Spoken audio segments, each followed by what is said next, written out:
आम्ही सारे खवय्ये. आणि आता पुढचा पदार्थ काय आहे ते विचारूया. काय आहे? उपवासाची टिक्की. उपवासाची टिक्की. काहीतरी एक चमचमीत पाहिजे. भोपळ्याची आणि सुरणाची. सुरण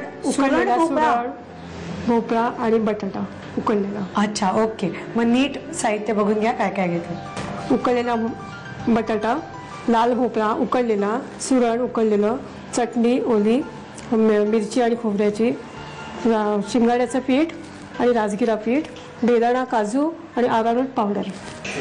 साहित्य झालं बघून टिक्कीचं. आणि टिक्की आता मला वाटतं मिश्रण फक्त सगळं ना एकत्र करायचंय. उकडलेला भोपळा, उकडलेला सुरण, उकडून मॅश केलेला की किसलेला बटाटा. किसलेला बटाटा. बरं, बटाट्याचं प्रमाण जास्ती आहे का? थोडंसं जास्त आहे. थोडंसं जास्त ना, कारण नुसत्या सुरणाचं किंवा नुसत्या भोपळ्याचं प्रमाण जास्ती घेण्यापेक्षा बटाटा जास्त घेतला चव चांगली लागते. आधी बटाटा. बटाटा आपण सगळा घेऊया. पटापट संपत असतील हे टिक्क्या केल्या की. मुलं पटापट ओढवतात. उपवासाचे राहतात माणसं बाजूला. हो ऍक्च्युली, म्हणून त्या उपवासाच्या माणसांनी आधी थोडंसं खाऊन घ्यायचं. मी जरा स्मॅश करून घेते. हा, ठीक आहे. लाल भोपळा पण आपण घेतला. थोडासा स्मॅश करायचा हाताने.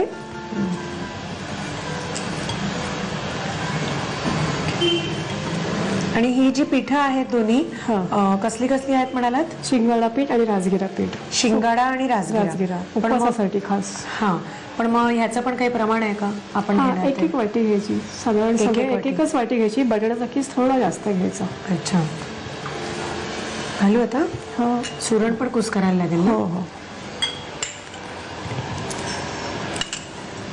सुरण मात्र अगदी व्यवस्थित शिजवून घ्यायला लागतो. सुरणाला वेळ लागतो शिजायला.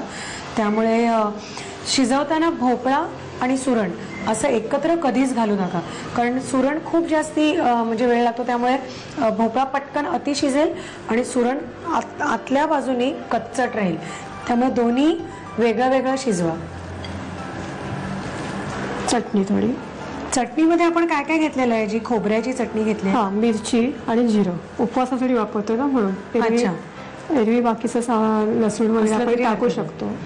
फक्त जिरं, मिरची आणि खोबरं. That's it. आणि मीठ थोडंसं. मीठ तर आवश्यकच आहे ना. घालू ना आधी? हो घाला. अर्धी.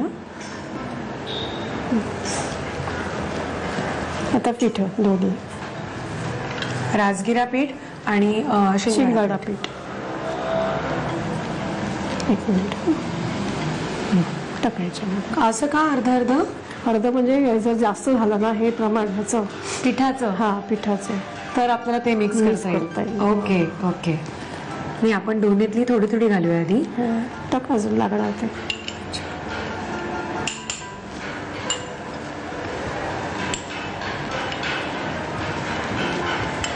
हे चांगलं मळून घ्यायचं.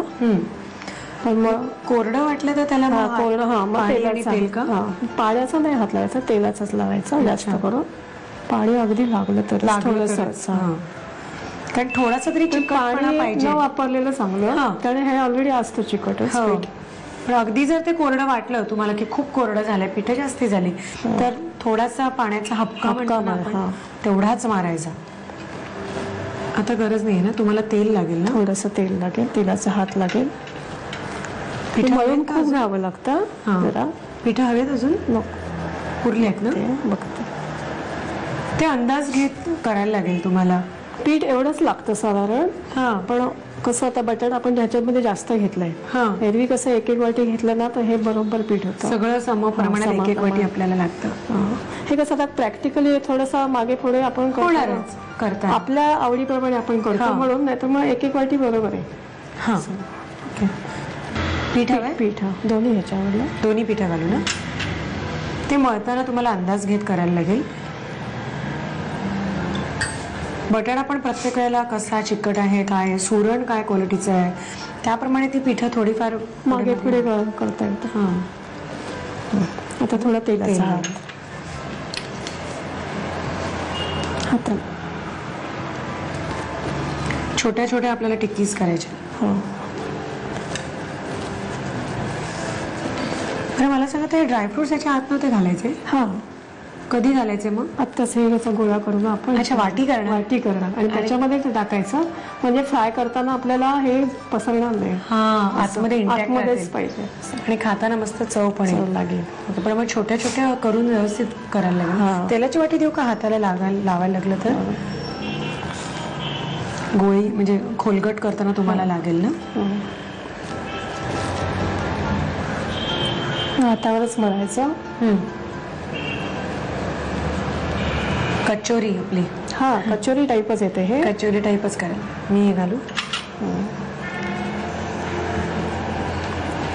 वाटी करायची ह्याची. हा, आणि त्या वाटीमध्ये बेदाणा आणि काजू.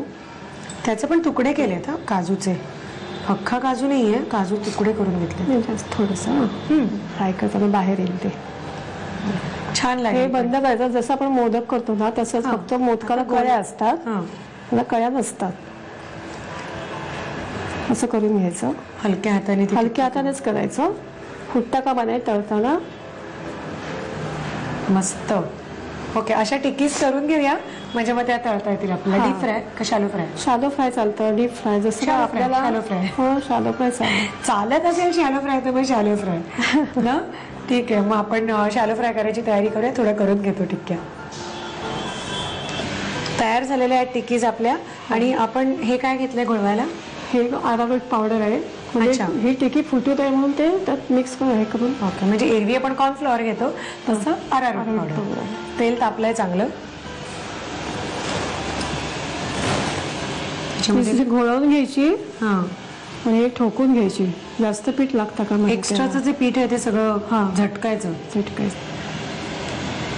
टाकू ना.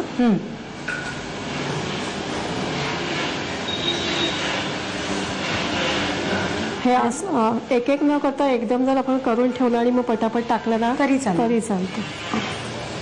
आणि हे तुम्ही खायला जे देणार आहे टिक्की जे खाणार आहोत आपण, हा. तर ती जी चटणी आपण घेतली ती त्याच्याबरोबर त्याच्याबरोबर दही आणि चटणी घातली तरी चालते. हो, बेस्ट.